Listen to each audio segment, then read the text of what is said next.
Welcome back. This segment is yet another discussion on the impact of information technology. Building from your readings of previous discussions, be prepared to integrate and elaborate on the impact of information technology after you watch this very exciting TED Talks video from Daniel Kraft. Your instructor might ask you to discuss the economic impact of information technology that is fueling increases in productivity. So, as you watch the video, think about what generates productivity. Yes, we know outputs divided by inputs, but be prepared to discuss what these outputs are and what these inputs are. Try to identify with one of these new innovations that Kraft talks about, and be prepared to discuss the contributing factors that is driving this product in the marketplace. Also, think about the evolvement of technology. No longer is the prime focus on hardware. Companies are changing rapidly. Take Sony, for example. Once thought to be the pinnacle of quality for televisions, Sony no longer dominates the market. Why? Because many companies can now manufacture televisions that provide quality pictures at a substantially lower price. Another example is IBM. Once a leader in the PC industry, they no longer manufacture personal computers. Why? Because information technology is changing and shifting business models from manufacturing to more knowledge-based concepts. Granted, the presentation will share some innovative hardware, but it's not the hardware, it's the knowledge and understanding of informatics that is ultimately improving the delivery of health-related needs to patients. So let's go ahead and take a look at this video. What I'd like to talk about today is understanding these exponential technologies. You know, we often think linearly, but if you think about it, if you have a lily pad and it just divided every single day, 2, 4, 8, 16, well, 15 days you have 32,000. What do you think you have in a month? We're at 1 billion. So if we start to think exponentially, we can see how this is starting to affect all the technologies around us. And many of these technologies, speaking as a physician and innovator, we can really start to leverage to impact the future of our own health and of healthcare, and to address many of the major challenges that we have in healthcare today, ranging from the really exponential costs to the aging population, the way we really don't use information very well today, the fragmentation of care, and often the very difficult course of adoption of innovation.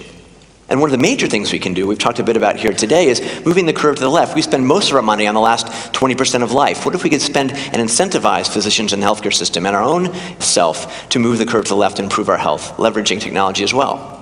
Now, my favorite technology, example of exponential technology, we all have in our pocket. So if you just think about it, these are really dramatically improving. I mean, this is the iPhone 4. Imagine what the iPhone 8 will be able to do.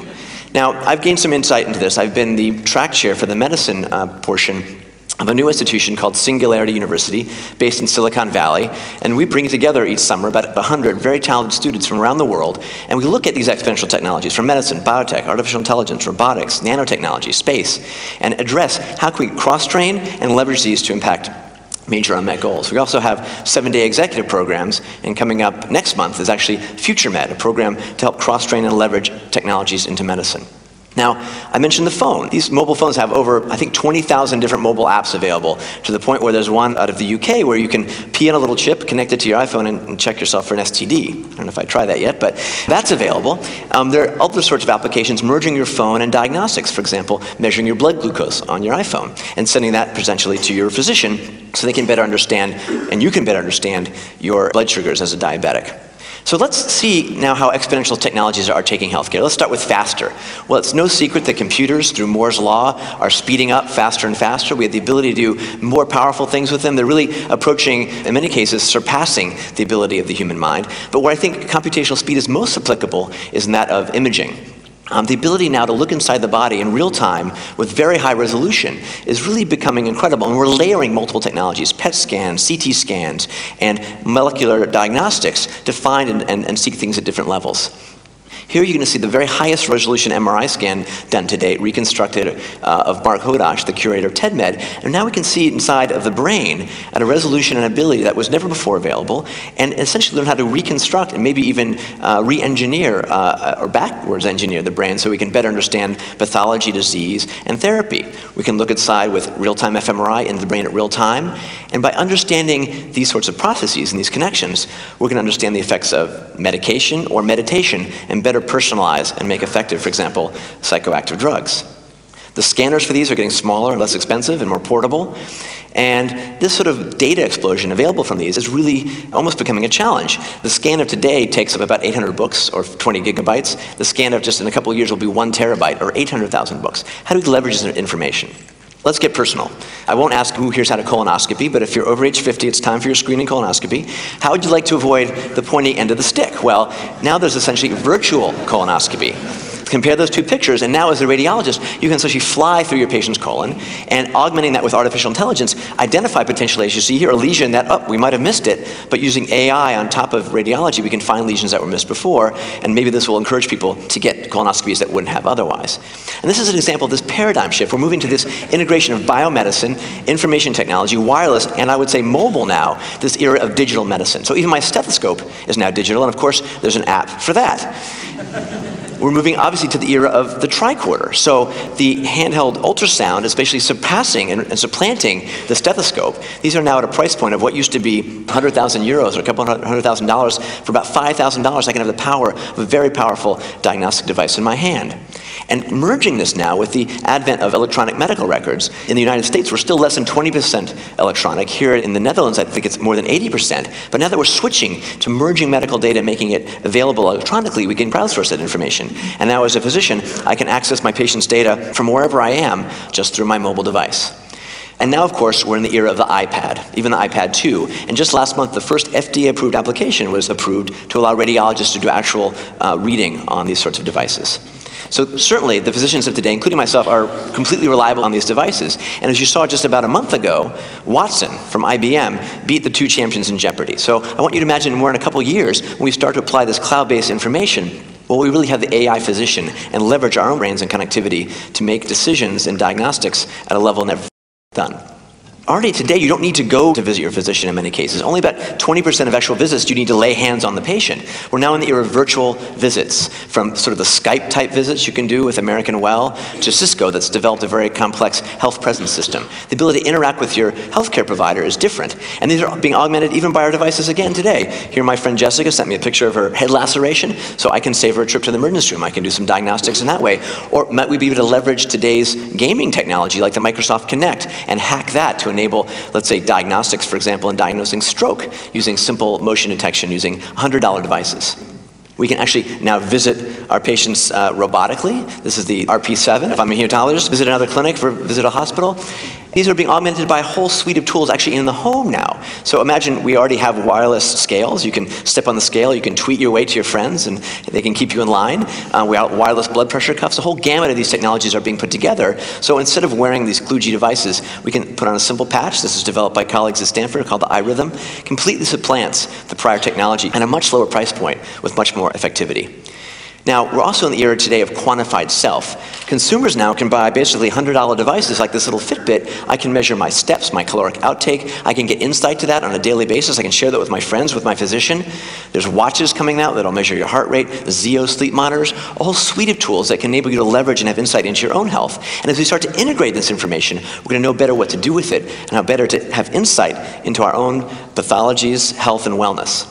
There's even mirrors today that can pick up your pulse rate, and I would argue in the future we'll have wearable devices in our clothes, monitoring ourselves 24/7, and just like we have the OnStar system in cars, your red light might go on. It won't say check engine light, it's going to be check your body light and go in and get taken care of. And probably in a few years we'll check into your mirror and it's going to be diagnosing you. Okay? For those of you with kiddos at home, how would you like to have the wireless diaper that supports your... Too much information, I think, than you might need, but it's going to be here. Now, we've heard a lot today about technology and connection, and I think actually some of these technologies will enable us to be more connected with our patients and take more time and actually do the important human touch elements of medicine as augmented by these sorts of technologies. Now, we talked about augmenting the patient to some degree. How about augmenting the physician? We're now in the era of super enabling the surgeon, who can now go inside the body and do things with robotic surgery, which is here today at a level that was not really possible even 5 years ago. And now this is being augmented with further layers of technology like augmented reality. So the surgeon can see inside the patient through their lens where the tumor is, where the blood vessels are. This can be integrated with decision support. A surgeon in New York can be helping a surgeon in Amsterdam, for example. And we're entering an era of really truly scarless surgery called NOTES, where the endoscope, the robotic endoscope, can come out the stomach and pull out that gallbladder all in a scarless way and robotically. And this is called NOTES, and this is coming. Basically, scarless surgery is mediated by robotic surgery. Now, how about controlling other elements? For those who have disabilities, the paraplegic, there's the era of brain-computer interface, or BCI, where chips have been put on the motor cortex of completely quadriplegic patients, and they can control a cursor, or a wheelchair, or potentially a robotic arm. And these devices are getting smaller and going into more and more of these patients, still in clinical trials, but imagine when we can connect these, for example, to the amazing bionic limbs, such as those of the DECA arm, built by Dean Kamen and colleagues, which has 17 degrees of motion and freedom, and can allow the person who's lost a limb to have much higher levels of dexterity or control than they've had in the past. So we're really entering the era of wearable robotics, actually. If you haven't lost a limb, you've had a stroke, for example, you can wear these augmented limbs, or if you're a paraplegic, like I visited the folks at Berkeley Bionics, they've developed the e-legs. I took this video last week. Here's a paraplegic patient actually walking by strapping on these exoskeletons. He's otherwise completely wheelchair-bound, and now this is the early era of wearable robotics. And I think by leveraging these sorts of technologies, we're going to change the definition of disability to, in some cases, be super ability or super enabling. This is Amy Mullins, who lost her lower limbs as a young child, and Hugh Herr, who is a professor at MIT, who lost his limbs in a climbing accident, and now both of these can climb better, move faster, swim differently with their prosthetics than us normal able persons. Now, how about other exponentials? Clearly, the obesity trend is exponentially going in the wrong direction, including with huge costs. But the trend in medicine actually is to get exponentially smaller. So a few examples. We're now in the era of Fantastic Voyage, the iPill. You can swallow this completely integrated device. It can take pictures of your GI system, help diagnose and treat as it moves through your GI tract. We're getting to even smaller micro-robots that will eventually autonomously move through your system again and be able to do things that surgeons can't do in a much less invasive manner. Sometimes these might self-assemble in your GI system and be augmented in that reality. On the cardiac side, pacemakers are getting smaller and much easier to place, so you don't need a trained interventional cardiologist to place them. And they're going to be wirelessly telemetered, again, to your mobile devices, so you can go places and be monitored remotely. These are shrinking even further. Here's one that's in prototyping by Medtronic that's smaller than a penny. Artificial retinas, the ability to put these arrays on the back of the eyeball and allow the blind to see. Again, in early trials, but moving into the future, these are going to be game-changing. Or for those of us who are sighted, how about having the assisted living contact lens? Bluetooth, Wi-Fi available, beams back images to your eye. Now, if you have trouble maintaining your diet, it might help to have some extra imagery to remind you how many calories are going to be coming at you. How about enabling the pathologist to use their cell phone again to see at a microscopic level and telemeter that data back to the cloud and make better diagnostics? In fact, the whole era of laboratory medicine is completely changing. We can now, leveraging microfluidics, like this chip made by Steve Quake at Stanford, microfluidics can replace an entire lab of technicians and put it on a chip, enable thousands of tests to be done at the point of care anywhere in the world. And this is really going to leverage technology to the rural and the underserved and enable what used to be $1,000 tests to be done at pennies and at the point of care. If we go down the small pathway a little bit further, we're entering the era of nanomedicine, the ability to make devices super small to the point where we can design red blood cells or micro-robots that will monitor our blood system or immune system, or even those that might even clear out the clots from our arteries. Now, how about exponentially cheaper? Not something that we usually think about in the era of medicine, but hard disks used to be $3,400 for about 10 megabytes. Exponentially cheaper. In genomics now, the genome cost about $1 billion about 10 years ago when the first one came out. We're now approaching essentially a $1,000 genome probably next year, and in 2 years, about a $100 genome. What are we going to do with $100 genomes? And soon we'll have millions of these tests available, and that's when it gets interesting, when we start to crowdsource that information, and we enter the era of true personalized medicine, the right drug for the right person at the right time, instead of what we're doing today, which is essentially the same drug for everybody, sort of blockbuster drug medications, in many cases, which don't work for you, the individual. And many, many different companies are working on leveraging these approaches. And I'll just show you a simple example from 23andMe again. My data indicates that I've got about average risk for developing macular degeneration, a kind of blindness. But if I take that same data, upload it to Decode Me, I can look at my risk, for example, type 2 diabetes. I'm at almost twice the risk for type 2 diabetes. I might want to watch how much dessert I have at the lunch break, for example. It might change my behavior. Leveraging my knowledge of my pharmacogenetics, how my genes modulate what my drugs do and what doses I need are going to become increasingly important, and once in the hands of the individual and the patient, will make better drug dosing and selection available. So again, it's not just genes, it's multiple details, our habits, our environmental exposures. When was the last time your physician asked you where you've lived? Geomedicine, where you live, what you've been exposed to can dramatically affect your health. We can capture that information. So genomics, proteomics, the environment, all this data streaming at us individually and as us as poor physicians. How do we manage it? Well, we're now entering the era of systems medicine or systems biology, where we can start to integrate all this information, and by looking at the patterns, for example, in our blood of 10,000 biomarkers at a single test, we can start to look for these little patterns and detect disease at a much earlier stage. And this is being called, by Lee Hood, the father of the field, P4 medicine. We're going to be predictive, we're going to know what you're likely to have, we can be preventative, that prevention can be personalized, and more importantly, it's going to become increasingly participatory through websites like Patients Like Me, or managing your data on a Microsoft Health Vault or Google Health. Leveraging this together in participatory ways is going to become increasingly important. So I'll finish up with exponentially better. We'd like to get therapies better and more effective. Now, today we treat high blood pressure mostly with pills. What if we take a new device and knock out the nerve vessels that help mediate blood pressure, and in a single therapy, basically cure hypertension? This is a new device that essentially is doing that should be on the market within a year or two. How about more targeted therapies for cancer? Right? I'm an oncologist, and I know today most of what we give is essentially poison. We've learned at Stanford and other places that we can discover cancer stem cells, the ones that seem to be really responsible for disease relapse. So if you think of cancer as a weed, we often can whack the weed away. It seems to shrink, but it often comes back. So we're attacking the wrong target. The cancer stem cells remain, and the tumor can return months or years later. We're now learning to identify the cancer stem cells and identify those as targets and go for the long-term cure. And we're entering the era of personalized oncology, the ability to leverage all this data together, analyze the tumor, and come up with a real specific cocktail for the individual patient. Now I'll close with regenerative medicine. So I've studied a lot about stem cells. Embryonic stem cells are particularly powerful. We also have adult stem cells throughout our body. We use those in my field of bone marrow transplantation. Geron just last year started the first trial using human embryonic stem cells to treat spinal cord injury. Still a phase 1 trial, but evolving.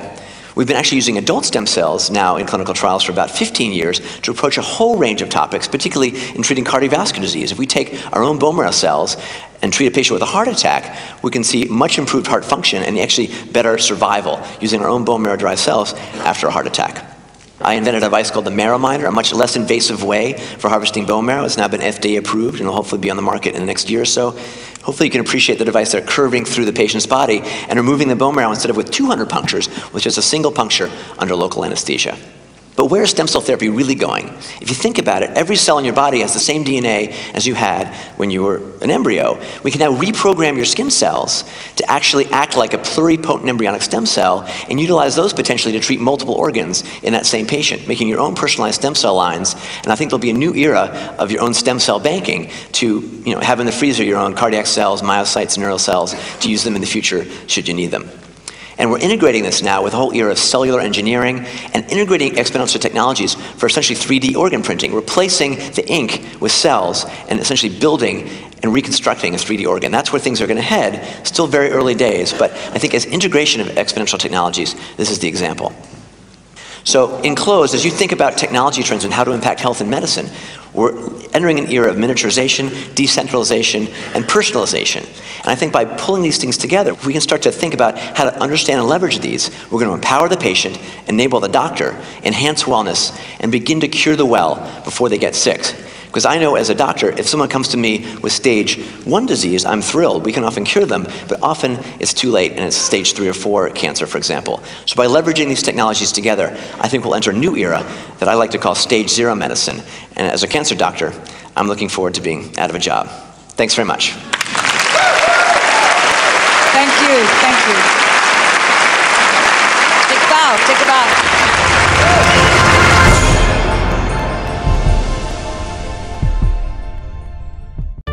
It's exciting. Those devices show a lot of promise. Now, you as a leader and policymaker, how would you distribute these devices? consider the investment in skills and training needed to take full advantage of this innovative technology, or as economists like to say, the organizational capital or the human capital that's involved to get this to market.